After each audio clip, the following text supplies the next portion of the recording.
नमस्कार, बहुत स्वागत आप सभी का। आप देख रहे हैं हकीकत क्या है। मैं हूं सौरभ शर्मा। सोमवार का दिन इंडिया अलायंस के लिए भूकंप लाया। सुबह इंडिया अलायंस की मीटिंग हुई और शाम को इंडिया अलायंस में टूट पड़ गई। सुबह ममता बनर्जी राहुल गांधी से मिली और शाम को ममता बनर्जी की पार्टी ही टूट गई। नंबर गेम देखिए। कोलकाता में ममता बनर्जी के पास गिनकर 20 विधायक बचे हैं, मतलब 80 में से 60 विधायक जा चुके हैं। और दिल्ली में ममता के पास से 20 सांसद आज चले गए। काकोली घोष दस्तीदार ममता बनर्जी की बागियों की लीडर बनके सामने आई हैं। दिल्ली में शुभेंदु अधिकारी टीएमसी के बागी सांसदों से मुलाकात कर रहे हैं। और इस बार दिल्ली में एक और बड़ी बात हुई। टीएमसी के 20 सांसद टूटकर अब एनडीए में शामिल हो रहे हैं। मतलब लोकसभा में टीएमसी के 2/3 सांसद अब मोदी सरकार के साथ आ गए हैं। अब वो मोदी सरकार में शामिल हो जाएंगे। और दिन भी याद रखिएगा, ममता और अभिषेक दोनों दिल्ली में हैं। और जिस दिन ये दोनों दिल्ली में हैं उसी दिन उनकी पार्टी टूटी। टीएमसी एक टुकड़े में नहीं, 2 टुकड़े में नहीं, 3 टुकड़ों में बट गई। और सबसे छोटा टुकड़ा ममता बनर्जी के पास बचा है। कोलकाता में टीएमसी को ऋतव्रत बनर्जी ने तोड़ा, दिल्ली में काकोली घोष दस्तीदार ने। इतनी बड़ी टूट, टुकड़े टुकड़े टीएमसी वाली इस हेडलाइन का पूरा विश्लेषण आपको इस रिपोर्ट में दिखाते हैं। नरेंद्र मोदी के सियासी दुश्मन आज सिर्फ 3 घंटे में ढेर हो गए। नरेंद्र मोदी के 25 दुश्मन आज दोपहर 12 बजे मिले और दोपहर 3 बजे के बाद सिर्फ 8 मिनट में ऑन कैमरा सरेंडर कर बैठे। पहले शरद पवार गुट की सुप्रिया सूले उठी, फिर ममता बनर्जी उठी, फिर अखिलेश यादव उठे, फिर तेजस्वी यादव उठे, फिर खड़गे उठे, राहुल गांधी उठे। 8 मिनट, फिर से सुन लीजिए, सिर्फ 8 मिनट में मोदी को हराने का ख्वाब देखने वाला कुनबा तितर बितर हो गया, अपने अपने रास्ते चला गया। कहने को तो दिल्ली में इंडी गठबंधन नहीं, इंडी जनबंधन की मीटिंग थी। लेकिन इस मीटिंग में सबके बीच की दूरी साफ साफ दिख रही थी। कोई इधर उधर देख रहा था, कोई अपने फोन में बिजी था।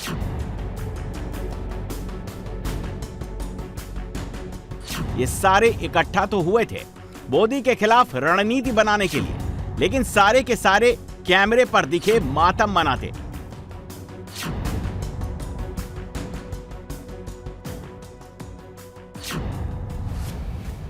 सुप्रिया सुले के चेहरे का भाव देख लीजिए, उमर अब्दुल्ला और महबूबा मुफ्ती के बीच की दूरी देखिए, अखिलेश यादव के चेहरे पर टेंशन देखिए, राहुल के चेहरे पर उदासी का आलम देखिए, ममता बनर्जी का झुका हुआ चेहरा देखिए, तेजस्वी यादव का एक्सप्रेशन देखिए।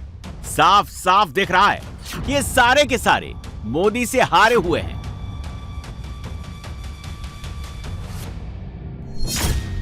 जब इंडिया अलायंस ने 2024 के लोकसभा चुनाव के बाद 13 जून 2024 को बैठक की थी, तब उनके पास थी 28 पार्टियां, 234 लोकसभा सांसद, 95 राज्यसभा सांसद, पश्चिम बंगाल, दिल्ली, तमिलनाडु, कर्नाटक, तेलंगाना, हिमाचल प्रदेश और झारखंड में अपनी सरकारें। और आज जब दिल्ली में इंडिया अलायंस के नेता मिले तो उनके पास बची हैं सिर्फ 25 पार्टियां, सिर्फ 209 लोकसभा सांसद, सिर्फ 65 राज्यसभा सांसद।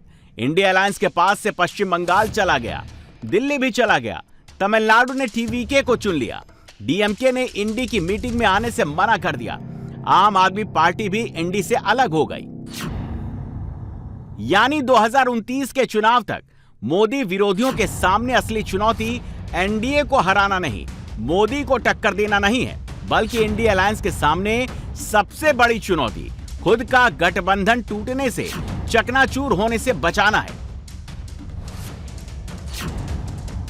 कैमरे पर सारे मोदी विरोधी एक दूसरे के गले तो मिले, हंस हंस के बातें भी कर रहे हैं, लेकिन अंदर ही अंदर वो मोदी से चुनाव में मिलने वाली संभावित हार से डरे डरे, सहमे सहमे हैं। एसआईआर, मतदाता सूची में हेरफेर तथा चुनाव की निष्पक्षता पर उठे गंभीर प्रश्नों के संबंध में भारत के माननीय मुख्य न्यायाधीश को एक पत्र भेजा जाएगा।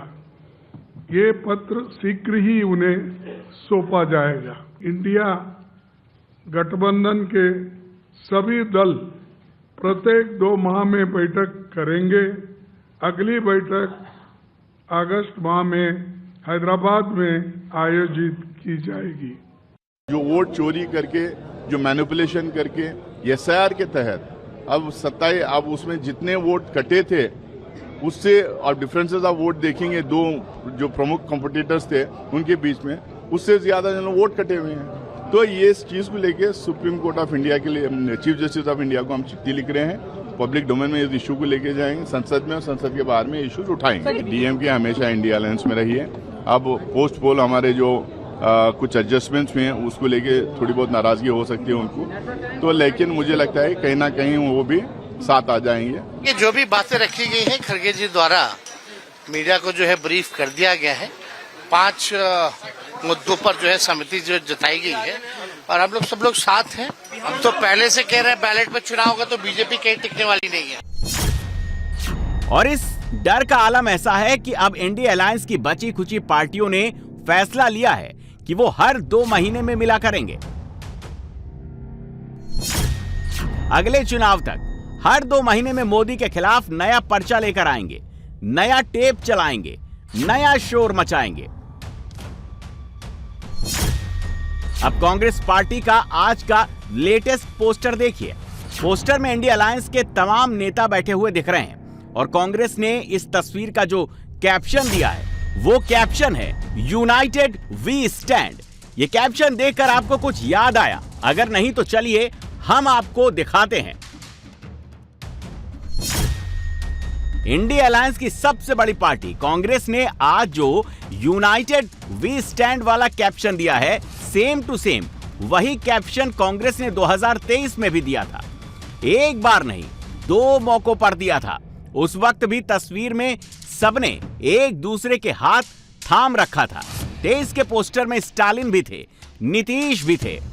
उसके बाद 2024 में भी कांग्रेस ने यही यूनाइटेड वी स्टैंड वाले कैप्शन के साथ माहौल बनाने की कोशिश की थी, लेकिन इंडी में कोई यूनाइटेड ही नहीं रहा। स्टालिन ने भी कांग्रेस से दूरी बना ली, नीतीश कुमार ने भी मोदी के साथ जाने का फैसला कर लिया, केजरीवाल ने भी कांग्रेस लेड ग्रुप से पल्ला झाड़ लिया। आम आदमी पार्टी इंडिया गठबंधन का हिस्सा नहीं, उसके कई सारे कारण हैं जो हमने पहले भी बताए हैं, और आम आदमी पार्टी इस बैठक में शामिल नहीं हो रही है। इसमें बहुत सारी पार्टियां हैं जो एक दूसरे के खिलाफ अलग अलग राज्यों में लड़ती है। सीपीएम इनका टीएमसी से अभी लड़े नहीं, कांग्रेस और टीएमसी वाले एक दूसरे के खिलाफ, तो जा रहे हैं। वो सवाल नहीं, सवाल है नीतियों का, और उसके कारण से इंडिया गठबंधन में आम आदमी पार्टी पहले ही फैसला ले चुकी है कि हम अभी उसका हिस्सा नहीं है।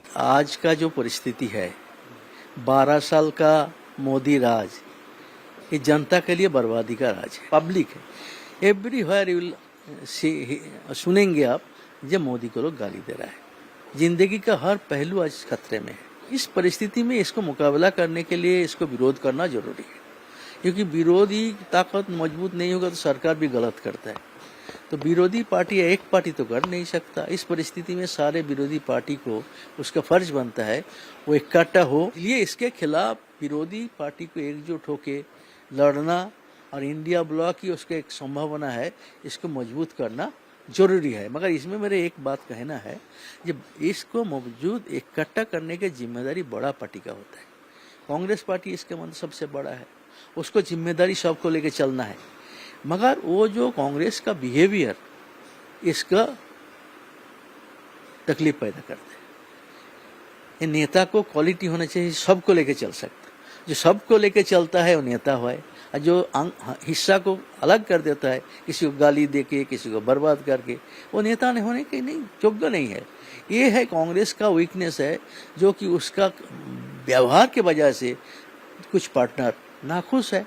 इस परिस्थिति से वीक हो गए इंडिया ब्लॉक, तो Congress will be one of the main responsible. और ये बिखराव अभी और बढ़ने वाला है। कांग्रेस पर खुद इंडिया अलायंस की पार्टियों को ही भरोसा नहीं रह गया है। लेफ्ट पार्टियों की तरफ से कांग्रेस द्वारा केरलम में किए बीजेपी और वाम दलों की तुलना का मुद्दा कई वाम नेताओं ने राहुल के सामने ही उठा डाला, जिस पर राहुल गांधी ने यह कहकर पल्ला झाड़ा कि उन्हें वो स्टैंड केरल यूनिट के लेने को कहा था और उनकी पार्टी ने वो स्टैंड लिया। तथाकथित इंडी अलायंस की, जिसका एक ही एजेंडा है, मोदी को हटाना है। और आज ये बैठे हुए अगल बगल में ऐसे सोनिया जी और ममता जी गले मिल रही थी जैसे पता नहीं कुंभ की मेले में बिछड़ी हुई बहनें हो। यहां कॉन्स्टिट्यूशन क्लब में ऐसे फूल का गुच्छा पकड़ा के ऐसे बैठे हुए हैं जैसे जन्म जन्म का संबंध है, मगर चुनाव आते ही दूध का दूध और पानी का पानी हो जाता है। इनका ड्राइंग रूम एक है, ड्राइंग रूम एक है, मगर चुनाव का अखाड़ा सबका अलग अलग है। मतलब मीटिंग एक जगह होगी और ड्राइंग रूम से निकलने के बाद चुनाव का अखाड़ा सबका अलग अलग है, सब जाके वहां एक दूसरे को कोसेंगे। बताइए, सब ऐसे चिपके हुए थे गोंद से जैसे एकदम जुड़वा भाई थे, अब बोल रहे जल्दी से हमें अलग करो। कॉन्जॉइंट ट्विंस, आप जानते हैं कॉन्जॉइंट ट्विंस मतलब एकदम जुड़ के जन्म होते हैं। आप बोल रहे हमको तुरंत सर्जरी करके हमको अलग करो, पूरा हमको यहां बैठाओ उसको वहां बैठाओ, इतना खराब रिश्ता हो गया है। तो जो इंडी गठबंधन, मुझे तो पता नहीं आज इंडी गठबंधन में कितने कंपोनेंट्स हैं, इनके कंपोनेंट्स वेरी होते रहते हैं। सही मायने में इंडी गठबंधन वालों का वजूद चोरी हुआ है। आज जमीन पे इनमें से किसी पॉलिटिकल पार्टी का कोई वजूद नहीं है। इंडी गठबंधन का जो ड्रामा चल रहा है बैठक का, इससे क्या हासिल होगा? मैं सुन रहा था कि आज खड़गे साहब ने कहा कि हर 2 महीना में हमारा बैठक होगा, हर तीसरे महीने एक चुनाव हारेंगे और हर दूसरे महीने में एक इनका गठबंधन एक बैठक होगी। राहुल गांधी जी शतक लगाया है उन्होंने चुनाव हारने में, शतक लगाकर आज ऐसे मुस्कुरा रहे थे जैसे बहुत बड़ा दुर्ग फतह करके आए, बहुत बड़ी जीत हासिल करके आए। 2 लोग सुनने में आया है, 2 कंपोनेंट वो मोबाइल से ही जुड़ गए थे, वो कॉन्स्टिट्यूशन क्लब तक भी नहीं आ पाए। उद्धव ठाकरे जी बहुत व्यस्त थे, वो मोबाइल से ही जुड़ गए कि मैं मोबाइल से ही ज्ञान भी ले लूंगा और जो ज्ञान देना है वो ज्ञान भी दे दूंगा। आप सोचिए अगर इस प्रकार की इनकी कवायद रहेगी कि मोबाइल से ही ये बैठक कर लेंगे तो इनका क्या हश्र होने वाला है। जनता ने इनको इनएक्टिव कर दिया है और ये जबरदस्ती एक्टिव होने की कोशिश कर रहे हैं। यानी मोदी से लड़ने चला गुट आपस में ही रूठ गया, टूट गया, बस मीटिंग ही खेलता रह गया।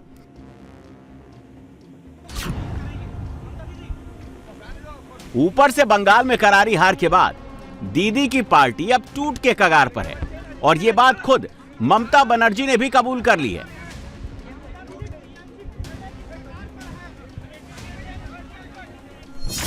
अगर एक तस्वीर की बात करें तो कांग्रेस के 99 लोकसभा सांसद हैं। अखिलेश के पास 37, एनसीपी शरद पवार के पास 8, एआईटीसी के पास 28, आरजेडी के पास 4 और जेकेएनसी के पास 2 लोकसभा सांसद हैं। लेकिन ममता बनर्जी की सीटें तेजी से घटने जा रही हैं। पहले बंगाल में दीदी के विधायक टूटे, अब दीदी के लोकसभा सांसद भी उनका साथ छोड़कर जाने की तैयारी में खड़े हैं। सूत्रों के मुताबिक टीएमसी के 20 से ज्यादा सांसद स्पीकर को लेटर लिखने जा रहे हैं। ये सांसद अलग गुट बना सकते हैं। सूत्रों के मुताबिक टीएमसी टूटने के लिए पर्याप्त संख्या मौजूद है और सही समय पर फैसला भी ले लिया जाएगा। चौंकाने वाली खबर यह है कि लोकसभा में टीएमसी के 28 सांसदों में से 20 ने एनडीए सरकार को समर्थन देने का फैसला किया है। इनमें से 10 से ज्यादा सांसदों ने सोमवार को केंद्रीय मंत्री और बीजेपी के बंगाल प्रभारी भूपेंद्र यादव के घर पर मीटिंग भी की। और नोट करने वाली बात यह है कि इस दौरान बंगाल के मुख्यमंत्री शुभेंदु अधिकारी भी इनसे मिलने पहुंचे। ये बंगाल विधानसभा वाली बगावत जैसा ही पैटर्न है। We are 20 MPs who have requested Honorable Speaker for separate seating. Things have been getting bad to worse, and I have been with Mamata Banerjee for 40 years. She has been my guide, my mentor and my leader, and I have been with her even in the days when she was not in power. The last 3-4 years, the work has been suboptimal, their development has been suboptimal, lot of financial irregularities have cropped in which are being proved today. TMC के राज्यसभा सांसद सुखेंदु शेखर रॉय पहले ही इस्तीफा दे चुके हैं। दीदी को tata bye bye कह चुके हैं। 2/3 से ज्यादा एमपी साइन किए हैं, उसका मतलब है 20 एमपी मतलब 2/3 से ज्यादा। तो वो लोग क्यों किए हैं ये बोल नहीं पाऊंगा, मगर एक तानाशाही के खिलाफ लोगों का आवाज उठ रहा है और ये जामूरियत के लिए बहुत जरूरी है। वो लोग से बात नहीं हुआ, क्या करेंगे वो भी मुझे मालूम नहीं। हमारे साथ जो सुन रहे हैं उनका स्टैंड का कोई पूरा स्टैंड अलग है, मगर जामूरियत के लिए, तानाशाही के खिलाफ जो लोग आवाज उठाएगा, मैं उसके साथ नहीं खड़ा हो सकता, वो अलग बात है, मगर उसको बधाई जरूर देंगे कि तानाशाही के खिलाफ जामूरियत की आवाज बुलंद हुआ है। डिक्टेटरशिप चलता नहीं है पूरी दुनिया का पैमाने में, हर युग में, हर सेंचुरी में, हर दशक में ये साबित हो चुका है डिक्टेटरशिप चलता नहीं है। हम लोग भी किए हैं, क्या करेंगे पार्टी का कि ये बिल में हम वॉकआउट करेंगे, कुछ दिन वॉकआउट नहीं, थोड़ा तुम्हारा तबीयत ठीक नहीं, हाँ ना तबीयत तो ठीक है, नहीं तुम्हारा तबीयत ठीक नहीं, घर में रहो। तो एब्सोल्यूट नंबर कम कर देने का कोशिश। वाइस प्रेसिडेंट इलेक्शन में जो वोट नहीं देने का फैसला हुआ वो तो असल में बीजेपी को मदद करना था। तो ये सब अगर करना है तो ओपनली बोलिए, हम लोग भी बोले, सरकार जो अच्छा करेगा बोलेंगे, मगर जो बुरा करेगा उसके खिलाफ बोलेंगे जमकर।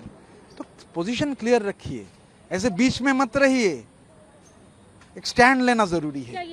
ये जो चुनाव की जो नतीजा निकला बंगाल की इतिहास में, पहली दफे भारतीय जनता पार्टी का सरकार आया। 1952 में जब पहली दफा चुनाव हुआ, उस समय 260 सीट था बंगाल में। उनमें से कांग्रेस को मिला था 150 सीट, वाम मोर्चा को मिला था 56 सीट और जनसंघ को मिला था 9 सीट, हिंदू महासभा को मिला था 4 सीट। तो 9 सीट से अभी 208 और कुछ दिन बाद 210 भी हो सकता है। तो इसका मतलब इसके पीछे क्या है? आम आदमी का पूरा समर्थन 97%, 98% ऑल टाइम रिकॉर्ड हुआ पोलिंग में। ऐसा हिंदुस्तान में और कहीं हुआ कि नहीं हुआ मुझे मालूम नहीं। इसका क्या कारण थी? जनता इतना खपा क्यों हो गए? इसके लिए कोई भी पोस्टमार्टम पार्टी का अंदर नहीं हुआ। पिछले 15 साल जब सत्ता में जो लोग थे, कोई मंत्री, कोई पंचायत के लीडर, कोई काउंसिलर, कोई मेयर वगैरह वगैरह, तो ये लोग के आसपास जाना मुश्किल था। उन लोगों का पैर धरती पे नहीं था। तो आम जो हमारे ये वर्कर्स है, उनका बात सोचिए, जिन्होंने अपना खून और पसीना दे के पार्टी को मजबूत किया। बरसों से उन्होंने लड़ाई किया वाम मोर्चा के खिलाफ। वो लोग पीछे चले गए। दलाल लोग, चोर, डकैत, रेपिस्ट, ये लोग सब सामने आ गया। अभी तो सब निकल रहा है ना, टीवी पर दिखाई दे रहा है। भाई आम जनता ने तुमको चुन के भेजा है, जिन्होंने भेजा है उन्होंने तुमको नीचे गिरा दिया। अब देखो कैसे गिराया। अगर टीएमसी के 20 एमपीज दीदी से अलग हो गए तो टीएमसी की लोकसभा ताकत आधी से भी कम रह जाएगी। इससे इंडी अलायंस की कुल संख्या और भी कमजोर होगी। मोदी से लड़ने वालों की ताकत बहुत घट जाएगी। हालांकि ममता गुट से जुड़े नेता अभी भी क्लेम कर रहे हैं कि 20 सांसदों के टूटने की खबर सही नहीं है, लेकिन टीएमसी के कीर्ति आजाद ये जरूर कबूल कर रहे हैं कि भूपेंद्र यादव के घर टीएमसी के 12 लोकसभा सांसद और 1 राज्यसभा सांसद मौजूद थे। 20 एमपी का नाम दिया है। आपको मालूम होगा किस प्रकार से महाराष्ट्र में स्प्लिट हुआ था शिवसेना का, तो वहां तो एमपीज के नाम आए थे ना कि ये लोग अलग हो रहे हैं। तो यहां पर भी तो इनको बताना चाहिए ना कि वो 20 एमपी कौन से हैं, उनके सिग्नेचर कौन से 20 लोग हैं जो अलग हो गए हैं। लिस्ट तो ये देंगे ना ऑफिशियली। अब कहने के लिए तो मैं उड़ा दूं हवा के 22 एमपी मेरे साथ हैं, तो मुझे बताना तो पड़ेगा ना 22 कौन है। कोई भी कुछ कह सकता है, 28 में 22 मेरे पास है, 23 मेरे पास है, मैं बोल दूं तो। इतना मुझे मालूम है कि 12 लोग गए थे मिलने, उसके बाद 2-3 लोग और गए हैं शुभेंदु अधिकारी के छोटे भाई के साथ। 12 लोग वहाँ पे भूपेंद्र यादव के यहाँ मिले थे। तो ये तो मालूम है कि ये सब बीजेपी कर रही है। उम्मीद था ऐसा हो सकता है। काकुली लीड कर रहे हैं, वो तो समझ में आ गया। उन्होंने रेजिग्नेशन भी दे दिया। टेक्निकली अगर एक्सेप्ट कर लेती हैं चेयरपर्सन तो वो नहीं रही मेंबर पार्लियामेंट। आज वो कह रही हैं कि मैं चीफ विप हूं क्योंकि मुझे बनाया गया था। पिछले महीने ही मैंने ट्वीट किया है, अभी पिछले महीने ही 14 मई को जो हमारी बैठक हुई थी उसमें कहा गया था कि अब स्थिति ऐसी है कि कल्याण बनर्जी को थोड़ा एक एग्रेसिव आदमी है, चीफ विप बनाएंगे। उन्होंने चिट्ठी देकर के स्पीकर को इन्फॉर्म कर दिया। तो काकोली कहां से है चीफ विप? और ये लोग इतना ही उसमें है, तृणमूल के ही सिंबल पे तो जीत के आए हैं ना। जाए लड़े बीजेपी से, इनको इतनी समस्या थी, हम हार गए तो इनको समस्या हो गई, तो जहाज छोड़ के भाग रहे हैं लोग। टीएमसी में फूट और टूट की खबरों ने दीदी के कैंप में हड़कंप मचा दिया है। महुआ मोइत्रा जैसी सांसद जो ममता बनर्जी की कैंप में हैं, वो अब खुल्लम खुल्ला सोशल मीडिया पर आकर बागी सांसदों को गद्दार का सर्टिफिकेट बांटने लगी हैं। लेकिन टीएमसी में जारी उठा पटक का ये थ्रिलर अभी रुका नहीं है। अभी इसमें कई और ट्विस्ट और टर्न्स आने वाले हैं। ऋतुव्रत बनर्जी ने इसका एक हिंट दे दिया है। तो क्या टीएमसी में अब 3 फाड़ होने की संभावना है? पहला है ममता बनर्जी और उनके भतीजे अभिषेक बनर्जी के नेतृत्व वाला मुख्य गुट। इस गुट के पास बंगाल विधानसभा में केवल 20 से 22 एमएलएज बचे हैं। लोकसभा में 8 से 10 एमपीज के आसपास ही वफादार बचे हैं। दूसरा है रिबेल गुट, जिसने मुख्य रूप से बगावत की है। ऋतुव्रत बनर्जी के नेतृत्व वाले इस गुट के पास बंगाल विधानसभा में 58 से 60 एमएलएज हैं। पश्चिम बंगाल विधानसभा स्पीकर ने इन्हें अलग लीडर ऑफ अपोजिशन मान लिया है। ये असली टीएमसी का दावा कर रहे हैं। और तीसरे गुट को लीड कर रही हैं काकोली घोष दास्तीदार। दावा किया जा रहा है कि यह ग्रुप अपने साथ 20 सांसद लाने की कोशिश कर रहा है। टीएमसी के पास 28 सांसद हैं। लोकसभा में टीएमसी को तोड़ने के लिए कम से कम 19 सांसद चाहिए। यही एमपीज लोकसभा स्पीकर को चिट्ठी लिखकर अलग ब्लॉक बनाने की मांग कर रहे हैं। इसी गुट के कई एमपीज एनडीए को सपोर्ट करने के पक्ष में। अभी अभिषेक बनर्जी लोकसभा में टीएमसी के नेता हैं, यानी भाईपो को नेता के पद से हटाने के लिए ममता के बागी सांसदों ने विधायकों वाला फॉर्मूला ही अपनाया है। भाई, ये सांसद और विधायक भी अपना भविष्य देख रहे हैं ना। जिस राज्य में, बंगाल में, जनता कटमनी मांग रहा है, कोई टमाटर फेंक रहा है, कोई पत्थर फेंक रहा है, कोई अंडा फेंक रहा है, कोई साड़ी के नीचे छुप रहा है, कोई गड्ढा में छुप रहा है। जनता अब एक एक पाई का हिसाब लेना चाहती है। यही है टीएमसी का इतिहास। वंशवाद यहां भी है। टीएमसी अब खत्म हो चुका। टीएमसी का अब नामो निशान नहीं बचा है। इसीलिए डूबते जहाज पर कौन बैठेगा? तो संतरे की तरह से फांके फांक सब अलग हो जाएगा। दिल के टुकड़े 1000 हुए, कुछ यहां गिरे, कुछ यहां गिरे। यही है इंडी गठबंधन। 20 सांसदों का यह गुट लोकसभा में अभिषेक बनर्जी की बजाय काकोली घोष को अपना नेता सदन में बनाना चाहता है, एनडीए में जाना चाहता है। इसीलिए काकोली घोष गुट की सांसद शताब्दी रॉय के घर टीएमसी के बाकी सांसद खलीलुर रहमान, शर्मिला सरकार, जगदीश बसुनिया, बापी हलदर, अबू ताहिर, असित मल ने आगे की रणनीति पर काम शुरू कर दिया है, जिसने दीदी के कैंप में इंडी के कैंप में भूकंप लाने का काम किया है।